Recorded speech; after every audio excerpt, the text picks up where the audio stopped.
हरे कृष्णा।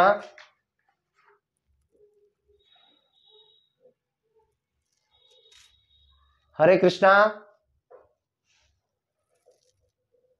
तो कल अपना एक्सटर्नल फैक्टर कंप्लीट हो गया था माता जी। एक्सटर्नल फैक्टर में आपका पहला फर्स्ट पॉइंट था एटमॉस्फेरिक ह्यूमिडिटी। जो एटमॉस्फेरिक ह्यूमिडिटी थी, उस एटमॉस्फेरिक ह्यूमिडिटी जितना लो रहेगा उतना ट्रांसपिरेशन बढ़ेगा, और एटमॉस्फेरिक ह्यूमिडिटी इंक्रीज होगा तो ट्रांसपिरेशन लो होगा। अभी जो विंटर सीजन है, तो इस विंटर सीजन में एटमॉस्फेरिक ह्यूमिडिटी हाई है तो ट्रांसपिरेशन लो होगा। सेकंड पॉइंट है टेम्परेचर। टेम्परेचर इंक्रीज होगा तो ट्रांसपिरेशन इंक्रीज होगा। ऐसा ही है लाइट, ऐसे ही लाइट इंक्रीज होगा तो ट्रांसपिरेशन इंक्रीज होगा, क्योंकि हीट इंड्यूस करेगा, और हीट इंड्यूस करेगा तो ट्रांसपिरेशन भी इंड्यूस होगा। Then condition wind velocity. Transpiration wind velocity increase होगा तो ट्रांसपिरेशन भी इंक्रीज होगा। ऐसा ही है atmospheric pressure. Atmospheric pressure lower रहेगा तो ट्रांसपिरेशन भी हाई रहेगा। दोनों एक दूसरे के जस्ट अपोजिट होता है, इनवर्सली प्रोपोर्शनल है। Transpiration inversely proportional 1 atmospheric pressure. तो एटमॉस्फेरिक प्रेशर लो रहेगा तो ट्रांसपिरेशन इंक्रीज होगा, एटमॉस्फेरिक प्रेशर हाई रहेगा तो आपका ट्रांसपिरेशन लो रहेगा। ऐसा आप बोल सकते हो यहाँ पर। देन आपका इसके बाद आपका स्टेप चलेगा इंटरनल फैक्टर। इंटरनल फैक्टर की बात होगी तो इंटरनल फैक्टर में मेन डिपेंड करेंगे स्टोमेटा का नंबर, कि उनका डिस्ट्रीब्यूशन कैसा है। तो फर्स्ट पॉइंट है नंबर ऑफ स्टोमेटा, कि स्टोमेटा का प्रोपोर्शनल स्टोमेटा कितना नंबर में है। जितना ज्यादा स्टोमेटा होगा नंबर, उतना ही आपका ट्रांसपिरेशन होगा। Second condition distribution of stomata, क्योंकि डाइकोट लीप है और मोनोकोट लीप में डोर्सिवेंट्रल लीप और एक आइसोबाइलेटरल लीप होता है ना माता जी। डोर्सिवेंट्रल लीप और आइसोबाइलेटरल लीप दोनों में लीप का डिस्ट्रीब्यूशन अलग अलग होता है, तो ट्रांसपिरेशन भी डिफरेंट होगा। परसेंटेज ऑफ ओपन स्टोमेटा, कि स्टोमेटा कितना ओपन रह रहा है कितना क्लोज रह रहा है, वो भी उसके पर भी डिपेंड करेगा। देन फिर डिपेंड करता है एनाटोमी ऑफ लिप। लिप का एनाटोमी कैसा होता है,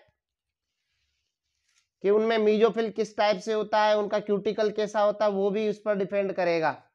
तो कुछ अपन नेम बात करते थे, कौन कौन सा ट्रांसपिरेशन को कॉज करता है, इंटरनल फैक्टर उनकी बात करते हैं।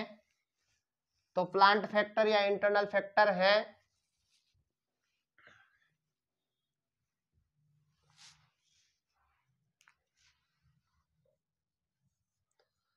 सेकंड पॉइंट है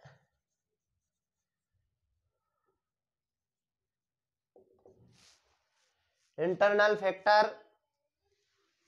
इंटरनल फैक्टर में आपका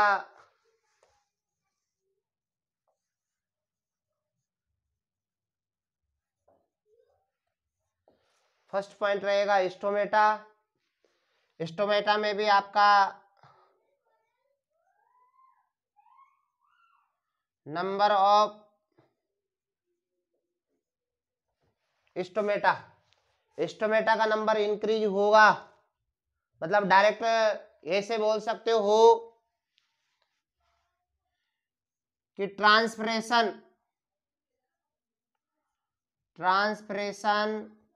प्रोपोर्शनल नंबर ऑफ स्टोमेटा, ऐसा बोल सकते हो। स्टोमेटा जितना ज्यादा नंबर में रहेगा उतना ट्रांसपिरेशन इंक्रीज हो जाएगा, नंबर ऑफ स्टोमेटा कम रहेगा तो ट्रांसपिरेशन लो हो जाएगा, ऐसा बोल सकते हो। सेकंड पॉइंट है डिस्ट्रीब्यूशन।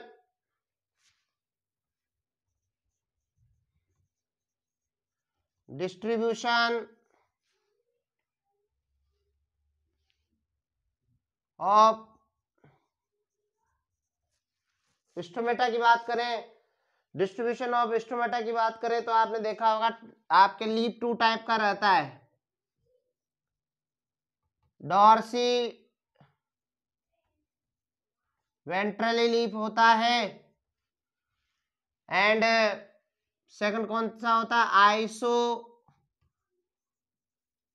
Bilateral leaf. ये वाला लीफ आपको डाइकोट में देखने को मिलेगा और ये वाला लीफ आपको मोनोकोट लीफ में देखने को मिलेगा। जो डोर्सी वेंट्रल जो लीफ रहेगा उसकी अपर जो सरफेस रहेगा, जो अपर सरफेस रहता है या अपर जो लेयर रहेगा उस पर लो स्टोमेटा प्रेजेंट होगा, या आप कह सकते हो कम क्वांटिटी में, लेस क्वांटिटी में स्टोमेटा प्रेजेंट होता है। क्या होता है, लेस क्वांटिटी में स्टोमेटा प्रेजेंट होता है और जो लोअर सरफेस होती है, लोअर जो लेयर होती है वहां पर आपको हाई क्वांटिटी में स्टोमेटा देखने को मिलेगा। तो लोअर सरफेस के थ्रू ट्रांसपिरेशन कम होगा, अपर सरफेस के थ्रू क्या होगा, ट्रांसपिरेशन कम होगा, और हाई सरफेस के through stomata sorry lower surface है तो लोअर लेयर या लोअर सरफेस बोल दो या लोअर लेयर है उसमें हायर क्वांटिटी में स्टोमेटा रहेगा तो ट्रांसपिरेशन क्या होगा, हाई होगा। तो मोनोकोट लीफ है वहां पर जो बोथ सरफेस है उन बोथ सरफेस पर इक्वल स्टोमेटा देखने को मिलेगा। क्या देखने को मिलेगा, इक्वल स्टोमेटा देखने को मिलेगा, और इक्वल स्टोमेटा देखने को मिलेगा तो इक्वल इनमें क्या होगा, ट्रांसपिरेशन देखने को मिलेगा। ऐसे आप बोल सकते हो। जी माता जी ऐसा ही होगा।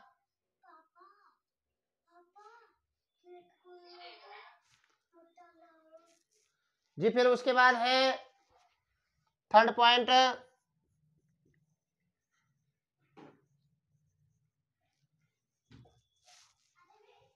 Percentage of open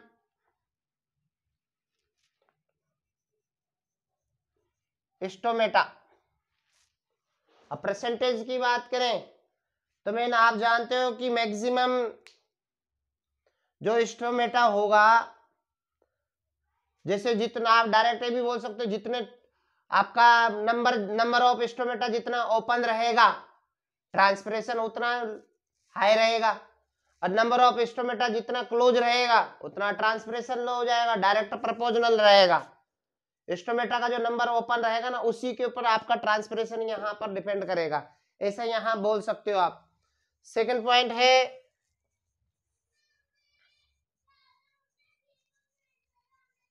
anatomy of leaf. अब एनाटॉमी ऑफ लीफ की बात करें तो आप इंटरनल स्ट्रक्चर की बात करें तो लीफ पर क्या होता है, लीफ की जो लीफ होता है ना उसमें मेन 2 पार्ट होता है, एक तो मीजोफिल होता है, जानते हो माता जी मीजोफिल होता है ना। डाइकोट जो प्लांट होता है उसमें जो मीजोफिल होता है वो 2 पार्ट्स में डिवाइड होता है,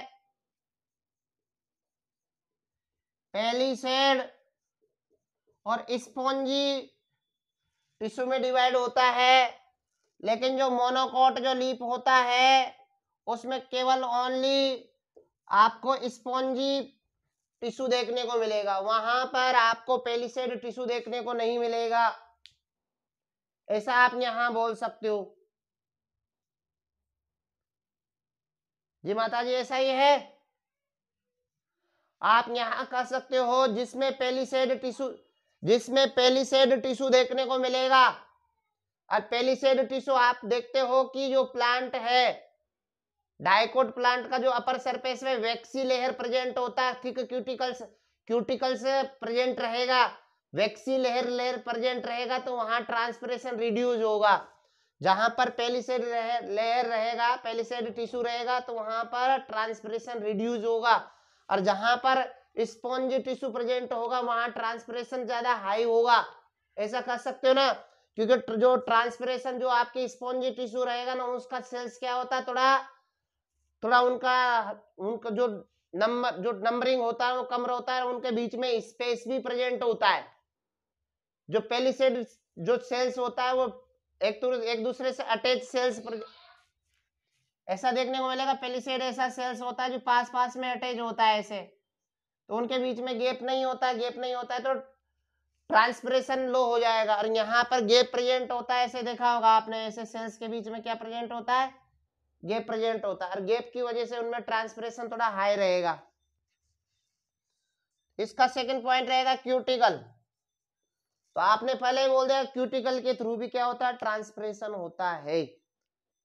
जिस लीफ का क्यूटिकल थिक रहेगा उसमें ट्रांसपिरेशन कम होगा, जिसका क्यूटिकल थिन होगा उसका ट्रांसपिरेशन थोड़ा हाई होगा। आप जो जीरोफाइट प्लांट्स होते हैं उनका थिक क्यूटिकल प्रेजेंट होता है, जेरोफाइट प्लांट्स होते हैं उनका जो क्यूटिकल होता है वो थिक होता है, थिक होने के कारण उनका ट्रांसपिरेशन कम होता है। मेनली जो डिपेंड करता है यहाँ पर जो ट्रांसपिरेशन होगा थिक की क्यूटिकल की थिकनेस पर डिपेंड करेगा।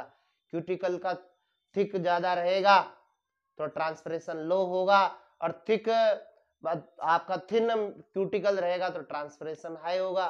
तो ये क्यूटिकल की थिकनेस के ऊपर डिपेंड करेगा कि ट्रांसपिरेशन किसमें हाई होना है। देन कंडीशन हो जाएगा फिर कैनोपी स्ट्रक्चर, नेम सुना होगा आपने प्लांट का, कैनोपी स्ट्रक्चर। ये मेन करेक्टर है जो अभी आपका स्ट्रक्चर से रिलेटेड बता दे, इंटरनल स्ट्रक्चर से रिलेटेड है ये मेन करेक्टर। थर्ड पॉइंट है इसमें water status of the plant. Water status of the plant. अब वाटर स्टेटस का मतलब है वाटर का लेवल। जहां वाटर का ज्यादा से ज्यादा एब्जॉर्प्शन होगा वहां ट्रांसपिरेशन हाई रहेगा, जहां वाटर का एब्जॉर्प्शन कम रहेगा, वाटर लेवल कम है, वाटर का एब्जॉर्प्शन कम हो रहा है प्लांट में, तो वहां पर ट्रांसपिरेशन भी लो होगा। ऐसा आप कह सकते हो माता जी, ऐसा ही है ना। यदि गुड स्टेटस रहा वाटर का, जैसा जैसा आप देखो कि जहां वाटर का सफिशिएंट वाटर है, प्लांट को सफिशिएंट वाटर मिल रहा है तो ट्रांसपिरेशन उसी हिसाब से होगा, और प्लांट को ऐसे कम क्वांटिटी में वाटर मिल रहा है तो उस हिसाब से ट्रांसपिरेशन भी लो होगा, क्योंकि प्लांट में उस हिसाब से लीफ में थिकनेस आ जाएगा। ऐसा आप बोल सकते हो ना माता जी। फोर्थ है कैनोपी स्ट्रक्चर। कैनोपी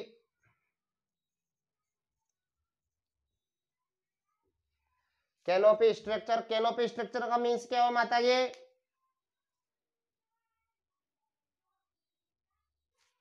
कैनोपी जानते हो माता जी, कैनोपी क्या होता है? कैनोपी जानते हो? आपने देखा होगा कि जहां पर डेंस फॉरेस्ट देखने को मिलते हैं ना, डेंस फॉरेस्ट, जहां पर डेंस फॉरेस्ट देखोगे तो वहां जो डेंस फॉरेस्ट रहेंगे तो वहां पर प्रॉपर क्या रहेगा, डेंस फॉरेस्ट रहेंगे तो उस कंडीशन में क्या होगा, वो ट्रांसपिरेशन को डिक्रीज करेंगे।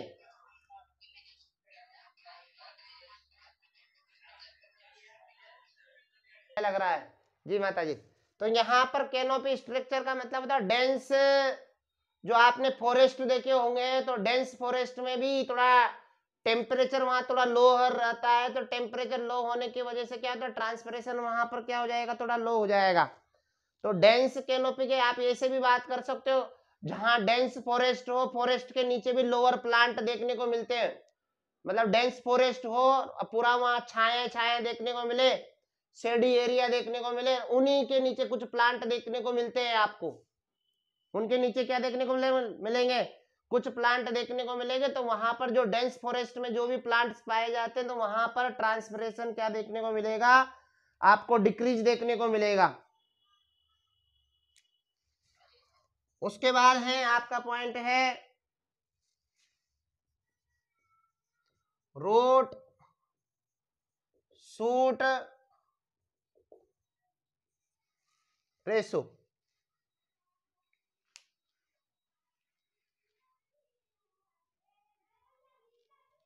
Root shoot ratio,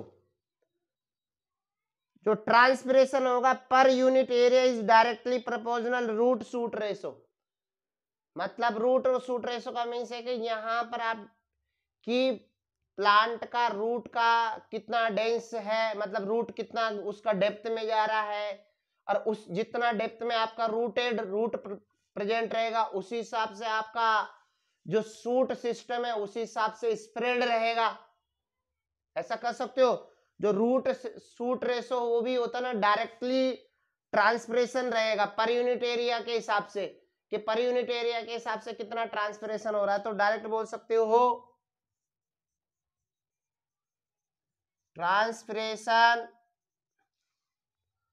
transpiration per unit area,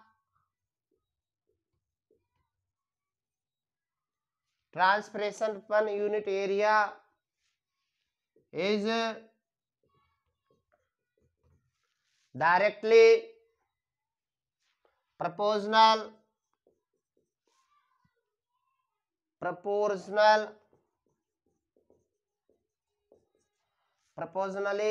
या प्रोपोर्शनल बोल सकते हो, proportional to root shoot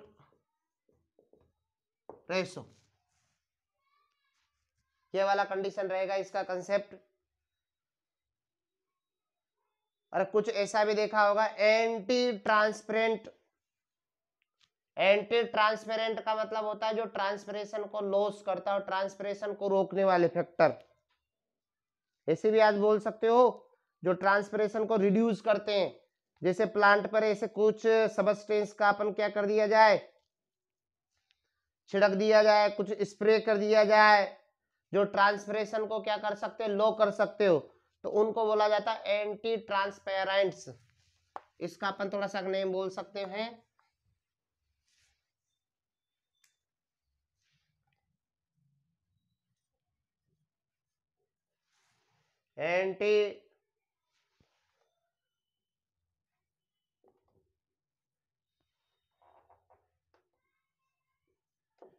anti ट्रांसपेरेंट्स है। एंटी ट्रांसपेरेंट्स का मतलब होता है ऐसे substance,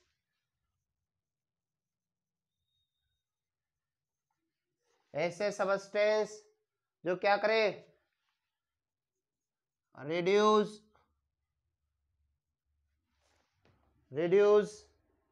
the rate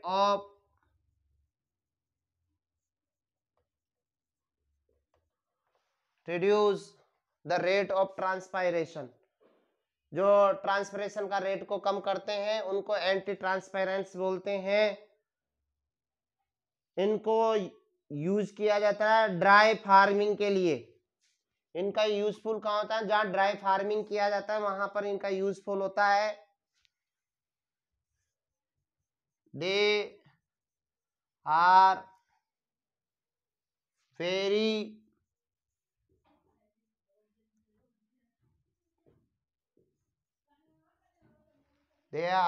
very useful in dry farming. Dry farming में इनका यूज किया जाता है। एग्जाम्पल है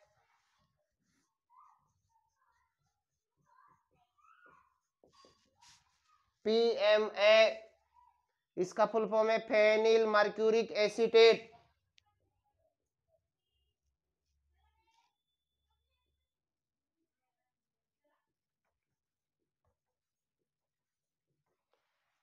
phenyl mercuric acetate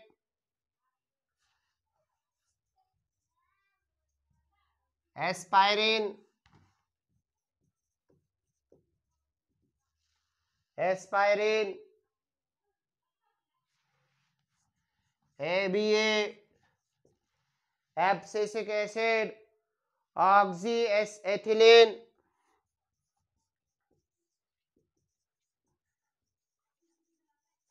ऑक्सीथाइलिन,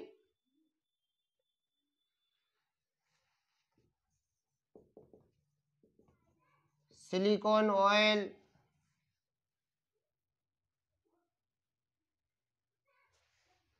CO2, viscosity, viscosity, viscosity wax, viscosity wax हो जाएगा। ये इनके एग्जाम्पल हो जाएगा।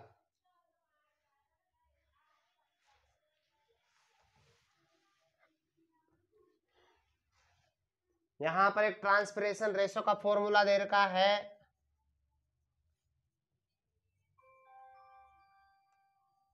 Transpiration ratio equal two moles of hydrogen, moles of H2O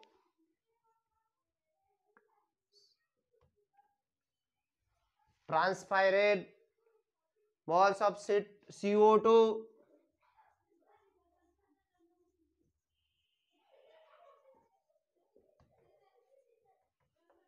assimilated, कि कितने CO2 का एसिमिलेशन हुआ है, कितना CO2 ऑटो ट्रांसपायरेट हो रहा है।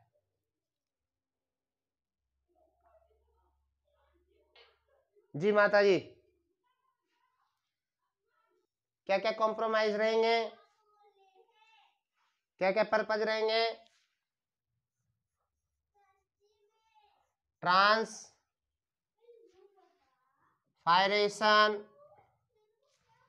ट्रांसपायरेशन एज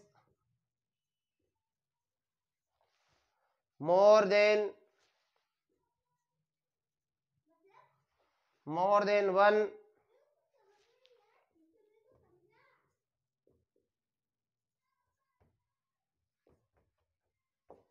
क्या क्या पर्पज रहेंगे? फर्स्ट पॉइंट है creates transpiration pull,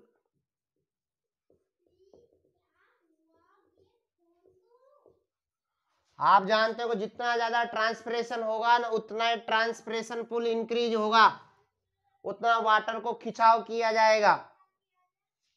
for absorption, water को एब्जॉर्प्शन करने के लिए क्या करना पड़ेगा? ट्रांसपिरेशन पुल ट्रांसपिरेशन पुल लगाना पड़ेगा उसको, वाटर को खींचने के लिए। ऐसा है ना, ट्रांसपिरेशन होता है ना, ट्रांसपिरेशन पुल जिसमें कोएशन और एडिशन वाला फोर्स लगता है यहां पर जनरेट करने के लिए। And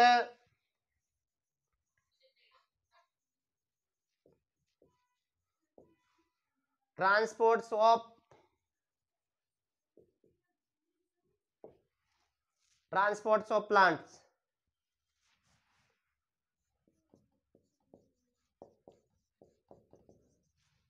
supplies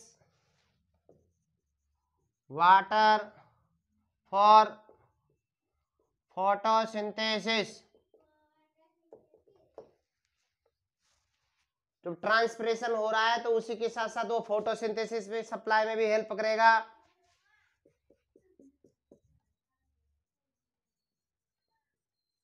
transports mineral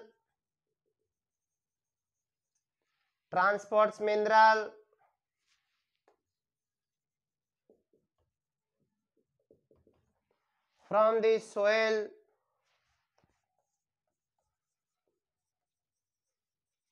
to all parts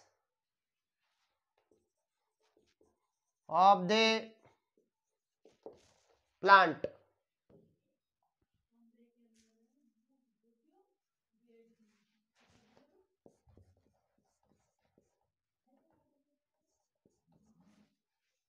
cools leaf surface,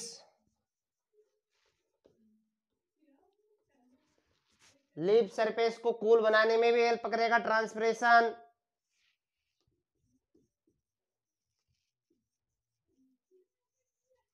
sometimes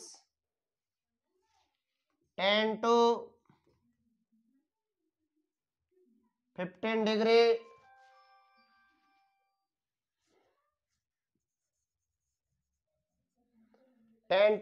degree by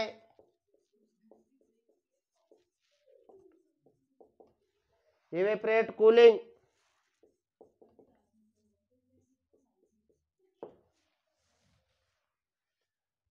जो इवेपोरेशन होता है तो उससे लीफ सरफेस कूलिंग हो जाती है। जब तो आप जैसे समर सीजन में जाते हो, किसी पेड़ के नीचे आप बैठते हो, तो वहां पर आपको कूलिंग देखने को मिलता है। तो क्या होगा, लीफ का जो इवेपोरेशन होता है ना, तो लीफ से इवेपोरेशन के या ट्रांसपिरेशन के साथ साथ ही वाटर ट्रांसपिरेट हो रहा है, तो उसी के साथ साथ आपको क्या कर रहा है, जो भी लीफ का सरफेस है उसको कूलिंग प्रोवाइड करेगा, और वहां का जो प्लांट के नीचे जो भी सरफेस एरिया रहेगा वो भी आपका कूल रहेगा।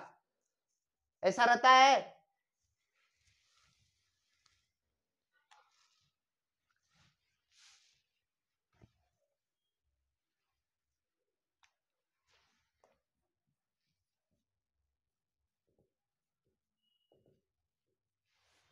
Maintain the shape,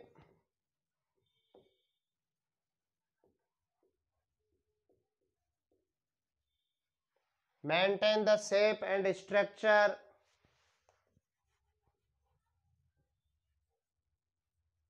of the plants by keeping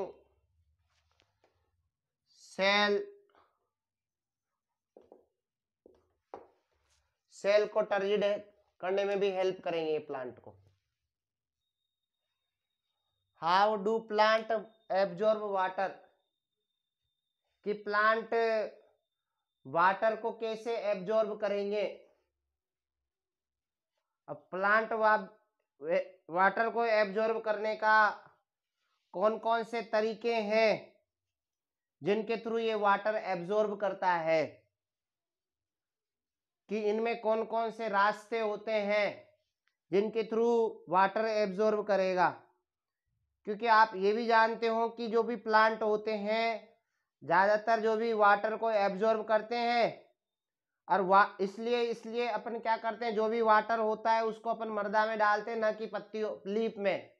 ऐसा आप जानते हो कि प्लांट जितने भी होते हैं, आप जो भी उनको प्लांट को वाटर प्रोवाइड करते हो वो मृदा में, सोइल में आप वाटर को डालते हो, फिर न कि लीफ में, ऐसा आप बोलते हो। और फिर वहां से क्या होता है, जैसे आप वहां ऐसा होता है तो उस कंडीशन में जो वाटर और मिनरल्स होता है, वाटर और जो मिनरल्स होते हैं उनका एब्जॉर्प्शन करने की जो रेस्पॉन्सिबिलिटी होती है वो रूट हेयर की होती है। रूट हेयर ही क्या करता है, वाटर एब्जॉर्ब करता है और मिनरल एब्जॉर्ब करता है। और आप जानते हो कि जो रूट होता है, रूट का जो टिप होता है, उस टिप पर मतलब थाउजेंड्स नंबर में, लाख नंबर में, लेख नंबर्स में क्या प्रेजेंट होते हैं, रूट हेयर्स प्रेजेंट होते हैं। रूट टिप पर क्या प्रेजेंट, रूट हेयर्स प्रेजेंट होते हैं, 5 नंबर में रूट हेयर्स प्रेजेंट होते हैं। और उन रूट हेयर के थ्रू ही क्या किया जाता है, मिनरल का एब्जॉर्प्शन होता है, मिनरल के साथ साथ उन थ्रू वाटर का एब्जॉर्प्शन होता है। और हमेशा जो रूट हेयर होते हैं ना, यूनिसेलुलर होते हैं। रूट हेयर कैसे होते हैं, यूनिसेलुलर होते हैं। और ये यूनिसेलुलर रूट क्या करते हैं, वाटर एब्जॉर्प्शन में हेल्प करते हैं। क्योंकि जितना रूट हेयर ज्यादा प्रेजेंट होगा तो उतना सरफेस एरिया प्रोवाइड करेंगे, और सरफेस एरिया जितना ज्यादा प्रोवाइड होगा उतना एब्जॉर्प्शन आपका ज्यादा होगा। हमेशा रूट हेयर होते हैं ना, वो वाटर प्लस मिनरल जो सॉलिड्स होते हैं ना उनको एब्जॉर्ब करने से रिलेटेड काम करते हैं। और ये एब्जॉर्प्शन का जो प्रोसेस होता है वो डिफ्यूजन के थ्रू होता है। एब्जॉर्प्शन का जो प्रोसेस होता है वो किसके थ्रू होता है, डिफ्यूजन की प्रोसेस के थ्रू होता है। जितने भी प्लांट्स से होते हैं उन प्लांट्स में 2 मेथड्स होता है, एक तो एपोप्लास्ट पाथवे होता है और एक सिम्प्लास्ट पाथवे होता है। तो एपोप्लास्ट पाथवे और सिम्प्लास्ट पाथवे के बारे में अपन डिटेल यहाँ पर स्टडी करेंगे कि कौन कौन से रूट वाटर एब्जॉर्ब करती है। तो उसके 2 पाथवे हैं, एक तो एपोप्लास्ट पाथवे और एक सिम्प्लास्ट पाथवे। उससे रिलेटेड अपन यहाँ पर डायग्राम भी बनाएंगे। तो यहाँ अपन देखते हैं,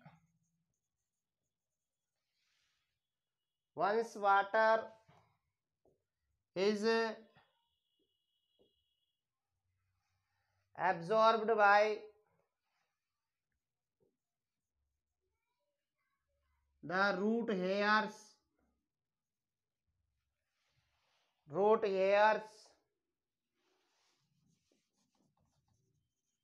it can move deeper into root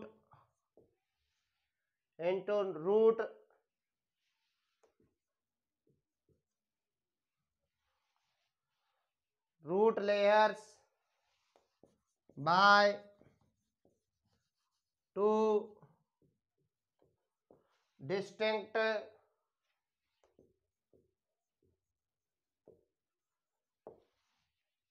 pathways हैं। फर्स्ट पाथवे है एपोप्लास्ट पाथवे,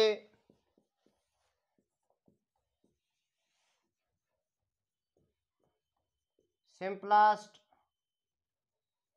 पाथवे। तो इनका अपन को डायग्राम बनाएंगे, एपोप्लास्ट पाथवे होता क्या है और सिम्प्लास्ट पाथवे होता क्या है। एपिडर्मिस हो गया,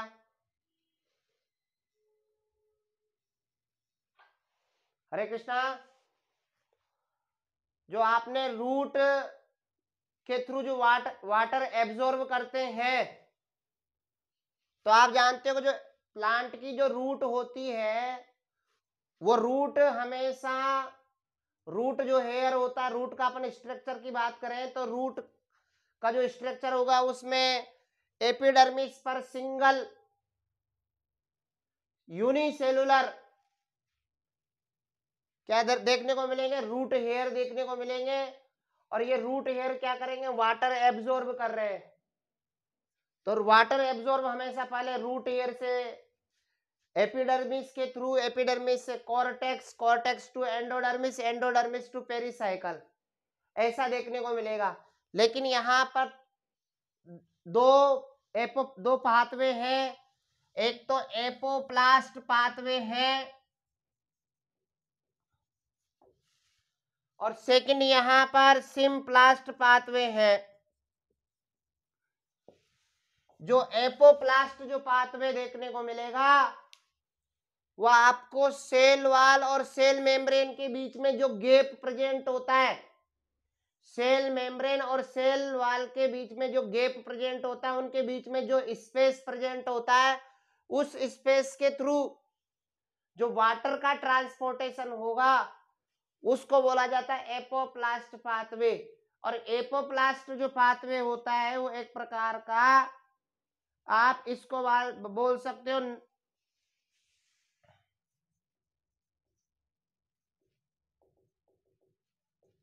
नॉन लिविंग कंडीशन, इसको शो कर सकते हो।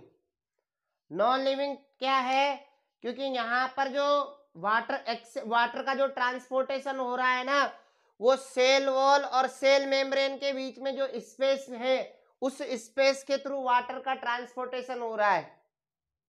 और उसके थ्रू जो वाटर का ट्रांसपोर्टेशन होगा वो आपका एपोप्लास्ट पाथवे बोला जाएगा। लेकिन जो सेल टू सेल के बीच में क्या प्रेजेंट होते हैं, प्लाज्मोडेस्माटा प्रेजेंट होते हैं। सेल टू सेल के बीच में क्या प्रेजेंट होते हैं, प्लाज्मोडेस्माटा प्रेजेंट होते हैं। जैसे एपिडर्मिस का कनेक्ट कोर्टेक्स से रिलेशन होगा तो कोर्टेक्स से, एपिडर्मिस से कोर्टेक्स के जो बीच में जो सेल टू सेल ट्रांसफर हो रहा है वो किसके थ्रू हो रहा है, प्लाज्मोडेस्माटा, प्लाज्मोडेस्माटा के थ्रू क्या होगा, वाटर का ट्रांसपोर्टेशन हो जाएगा। तो वाटर क्या होगा, पहले यहाँ पर एपिडर्मिस, यहाँ एपिडर्मिस का जो सेल्स है उसमें क्या प्रेजेंट होगा, ये साइटोप्लाज्म है। तो ये साइटोप्लाज्म के थ्रू, साइटोप्लाज्म, ये एपिडर्मिस का साइटोप्लाज्म, ये कॉर्टेक्स का साइटोप्लाज्म, इन दोनों सेल के बीच में जो प्लाज्मोडेस्माटा है उसके थ्रू वाटर का ट्रांसपोर्टेशन होगा। ऐसे कॉर्टेक्स और एंडोडर्मिस के बीच में होगा। लेकिन ध्यान में रखना, जो एपोप्लास्ट पाथवे होगा वो एपिडर्मिस और कॉर्टेक्स के थ्रू ही होगा। लेकिन बाद में क्या होगा, जो एपिडर्मिस है उस एपिडर्मिस के पास में कॉर्टेक्स, कॉर्टेक्स के पास में पैसेज सेल प्रेजेंट होता है। क्या प्रेजेंट होता है, पाथवे सेल्स प्रेजेंट होता है। तो यहाँ पर एंडोडर्मिस में कैस्पेरियन स्ट्रिप प्रेजेंट होती है, और ये कैस्पेरियन स्ट्रिप की प्रेजेंस की वजह से आउटसाइड पर वाटर लीकेज नहीं हो पाता है। तो यहाँ साइड से वाटर, जो पासेज सेल होती है उससे वाटर एंटर कर जाता है एंडोडर्मिस में वाटर एंटर कर जाएगा। एंडोडर्मिस से वाटर पेरिसाइकल, और पेरिसाइकल डायरेक्ट कनेक्ट होता है जाइलम से, और जो भी वाटर आएगा उसको जाइलम में डाल दिया जाएगा। जाइलम से फिर डायरेक्ट वेसल्स के थ्रू कहां पर चला जाएगा, जाइलम रूट का वेसल्स हो जाएगा। फिर जो वेसल्स होगा वो आपके स्टेम के जाइलम से कनेक्ट रहेगा, स्टेम के जाइलम से डायरेक्ट फिर आपके ब्रांचेज के जाइलम से कनेक्ट रहेगा, और ब्रांचेज की जाइलम से फिर जो भी ट्विक्स हैं फिर वहां से आपके लीफ के ब्रांचेज पे कनेक्ट हो जाएगा। ऐसे पाइपलाइन पूरा का पूरा कनेक्ट रहेगा, और पाइपलाइन के थ्रू वाटर का पूरा ट्रांसपोर्टेशन होगा। तो यहाँ पर आपने ये देखा है सिस्टम। एपोप्लास्ट में जो आपका नॉन लिविंग है, जो कि सेल वॉल और सेल मेम्ब्रेन के स्पेस के बीच में ट्रांसपोर्टेशन हो रहा है, और आपका जो सिम्प्लास्ट पाथवे है ये लिविंग वाला पाथवे है। यहाँ पर जो प्रोटोप्लास्ट वो इंटरकनेक्टेड होता है प्लाज्मोडेस्माटा के थ्रू। नेबरिंग सेल्स हमेशा कनेक्ट होती हैं किसके थ्रू, प्लाज्मोडेस्माटा के थ्रू कनेक्ट होगी, उसके थ्रू क्या होगा, वाटर का कंडक्शन होगा। तो आपका सिम्प्लास्ट पाथवे लिविंग है, और ये वाला नॉन लिविंग से रिलेटेड कोज करता है। तो एपोप्लास्ट पाथवे के बारे में अपन थोड़ा किस प्रकार से यहाँ पर वाटर का ट्रांसपोर्टेशन हो रहा है और वहां कैसे ट्रांसपोर्टेशन हो रहा है, थोड़ा इनके बारे में अपन राइट डाउन कर लेते हैं। Pathway of water,